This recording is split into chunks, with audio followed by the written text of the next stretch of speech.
विशेष सत्र को लेकर छत्तीसगढ़ में सियासत तेज। दीपक बैज ने सत्र को राजनीति के एजेंडा बताया। बेरोजगारी और योजनाओं पर चर्चा की मांग की। कानून व्यवस्था और बिजली संकट पर उठाए सवाल। छत्तीसगढ़ के खैरागढ़ विश्वविद्यालय को मिली नई बस की सौगात। राज्यपाल रमेन ने बस को दिखाई हरी झंडी। विश्वविद्यालय ने राज्यपाल का जताया आभार। छत्तीसगढ़ में मंत्री केदार कश्यप ने तेंदुपत्ता फड़ का किया निरीक्षण। संग्राहकों को समय पर भुगतान के दिए निर्देश। पारदर्शिता सुनिश्चित करने पर भी जोर। डिजिटल भुगतान प्रक्रिया का किया गया सत्यापन।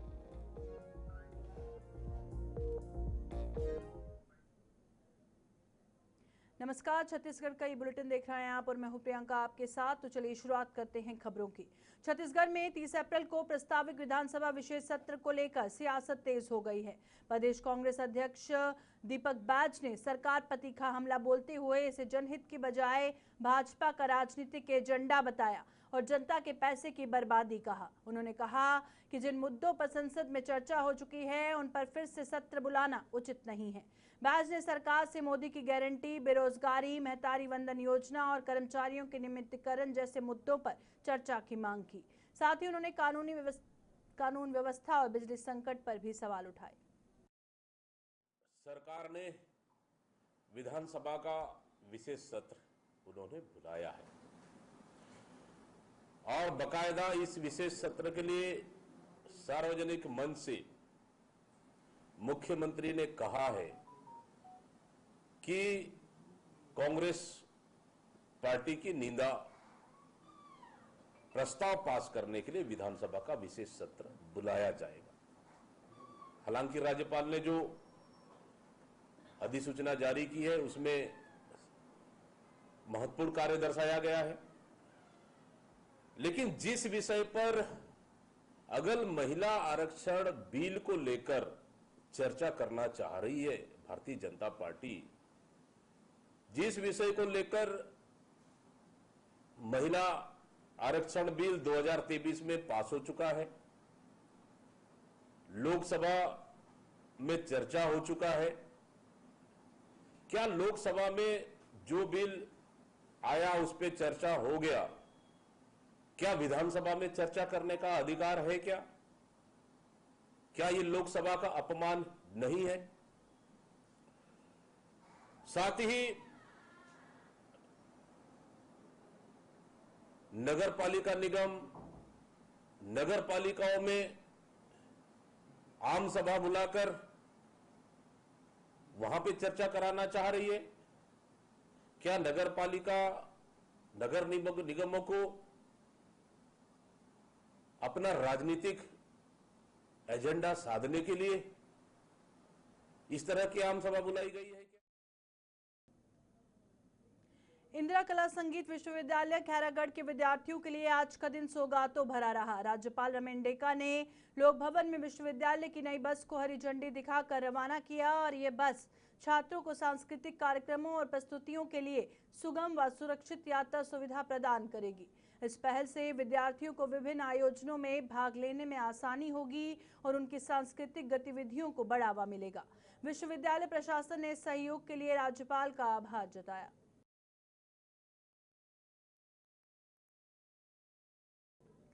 वन एवं जलवायु परिवर्तन मंत्री केदार कश्यप ने रविवार को दहीकोंगा स्थित तेंदुपत्ता फड़ का औचक निरीक्षण किया। इस दौरान उन्होंने तेंदुपत्ता की गुणवत्ता की जांच की और संग्रहण प्रक्रिया का जायजा लिया। मंत्री ने डिजिटल भुगतान प्रणाली को भी समझा और स्वयं संग्राहकों के मोबाइल में एंट्री कर भुगतान का सत्यापन किया। उन्होंने अधिकारियों को पारदर्शिता और समय पर भुगतान सुनिश्चित करने के निर्देश दिए और इस निरीक्षण का उद्देश्य तेंदुपत्ता संग्राहकों को सही लाभ और व्यवस्था में सुधार सुनिश्चित करना बताया गया।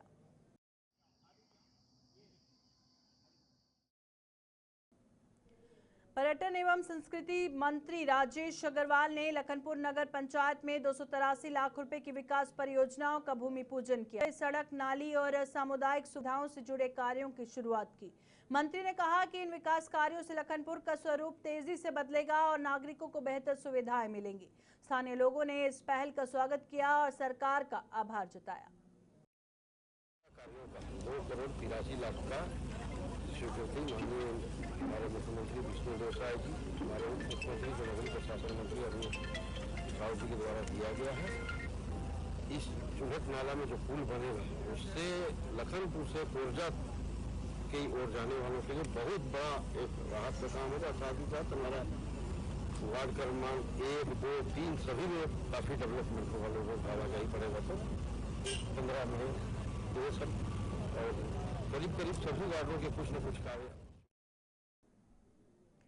पर्यावरण संरक्षण के लिए प्रकृति की ओर सोसाइटी ने एक अनूठी पहल शुरू की है, जिसके तहत आम की गुठलियों का संग्रह कर उनके पौध तैयार की जाएगी और वृक्षारोपण के माध्यम से हरित क्षेत्र बढ़ाने का लक्ष्य रखा गया है। इस अभियान को छत्तीसगढ़ विकास निगम के अध्यक्ष मोना सेन का भी समर्थन मिला और संस्था का उद्देश्य पर्यावरण संरक्षण के साथ साथ लोगों में हरियाली बढ़ाने के प्रति जागरूकता फैलाना है। ये पहल पर्यावरण संतुलन और सतत विकास की दिशा में महत्वपूर्ण मानी जा रही है। प्रकृति की ओर एक सोसाइटी है जो लगातार 17 वर्षों से प्रकृति के संरक्षण के लिए कार्य कर रही है। ये बहुत ही सराहनीय कार्य है।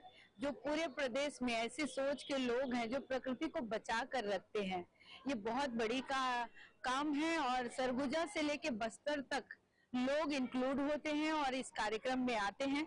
मैं सभी को कहना चाहती हूँ जो ये संस्था काम करती है उनको सपोर्ट करना चाहिए। अभी इनका कार्यक्रम है मैंगो के ऊपर, जो 200 प्रकार के मैंगो के वेराइटीज होंगे, उनके पेड़ लगाए जाएंगे और ये लगातार इस संस्था वृक्षारोपण का काम कर रही है, प्रकृति को बचाने का काम कर रही है। मैं चाहती हूँ आप सभी लोग इनसे जुड़े ताकि ऐसी संस्था हमेशा काम करते रहें और प्रगति। पूर्व कैबिनेट मंत्री मोहम्मद अकबर ने विधानसभा के आगामी विशेष सत्र को लेकर सरकार की मंशा पर सवाल उठाए।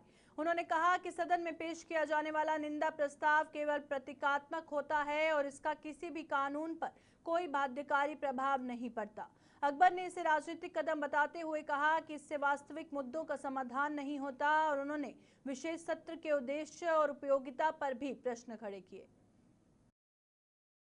छत्तीसगढ़ के इतिहास में पहली बार भारतीय जनता पार्टी की सरकार के द्वारा विधानसभा का विशेष सत्र निंदा प्रस्ताव पारित करने के लिए बुलाया जा रहा है, जबकि निंदा प्रस्ताव प्रतीकात्मक होता है। इसका किसी भी कानून पर बाध्यकारी प्रभाव नहीं पड़ता।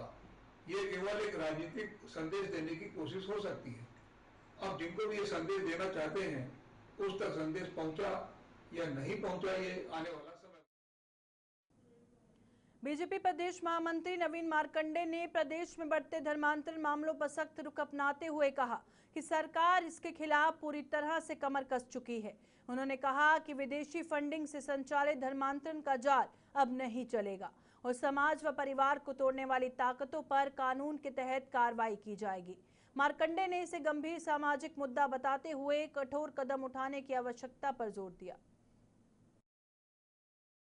बिल्कुल, भारतीय जनता पार्टी लगातार संगठन को मजबूत करने के लगातार कोई न कोई आयोजन के माध्यम से कार्यकर्ताओं को मजबूत बनाने का, वैचारिक रूप से, कार्मिक रूप से मजबूत बनाने का काम कर रहे हैं। इसी को लेकर अभी आपने पिछले समय देखे होंगे, पिछले महीना कि सभी मंडलों में हमारे मंडलों का प्रशिक्षण वर्ग हुआ, वो कंप्लीट हुआ है। अब हम लोगों का इंदौर में प्रशिक्षण देने वाले वक्ताओं का प्रशिक्षण हुआ है और हम लोग वहां से आने के बाद हमारी कार्यशाला 25 तारीख को यहाँ आयोजित हुई और उसमें ऐसी योजना बनी है कि हम अब मई माह में 5 तारीख से लेकर 25 तारीख तक एक सभी जिलों में कार्यशाला प्रशिक्षण वर्ग, जिले का प्रशिक्षण वर्ग आयोजित करेंगे, जिसमें जो नई जिम्मेदारी में अभी आए हैं। नवीन मार्कंडे ने प्रदेश में बढ़ते धर्मांतरण के मामलों पर सख्त रुख अपनाते हुए कहा कि सरकार इसके खिलाफ पूरी तरह से कमर कस चुकी है। उन्होंने कहा कि विदेशी फंडिंग से संचालित धर्मांतरण का जाल अब नहीं चलेगा और परिवार व समाज को बांटने वाली ताकतों पर कानून के तहत कड़ी कार्रवाई की जाएगी। बिल्कुल, भारतीय जनता पार्टी लगातार संगठन को मजबूत करने के लगातार कोई न कोई आयोजन के माध्यम से कार्यकर्ताओं को मजबूत बनाने का, वैचारिक रूप से, कार्मिक रूप से मजबूत बनाने का काम कर रहे हैं। इसी को लेकर अभी आपने पिछले समय देखे होंगे, पिछले महीना कि सभी मंडलों में हमारे मंडलों का प्रशिक्षण वर्ग हुआ, वो कंप्लीट हुआ है। अब हम लोगों का इंदौर में प्रशिक्षण देने वाले वक्ताओं का प्रशिक्षण हुआ है और हम लोग वहाँ से आने के बाद हमारी कार्यशाला 25 तारीख को यहाँ आयोजित हुई और उसमें ऐसी योजना बनी है कि हम अब मई माह में 5 तारीख से लेकर 25 तारीख तक एक सभी जिलों में कार्यशाला प्रशिक्षण वर्ग, जिले का प्रशिक्षण वर्ग आयोजित करेंगे, जिसमें जो नई जिम्मेदारी में अभी आए हैं जिले में, ऐसे कार्यकर्ताओं को, मोर्चा प्रकोष्ठों के कार्यकर्ताओं को, बीजेपी के पदाधिकारी कार्यकर्ताओं को प्रशिक्षण देंगे वैचारिक रूप से, कार्य पद्धति के रूप से कि किस तरह से हम काम करते हैं, हमारे इतिहास क्या है, भारतीय जनता पार्टी का इतिहास क्या है, किस उद्देश्य को लेकर काम करते हैं। तो इन बहुत सारी चीज़ों के लिए हम प्रशिक्षण का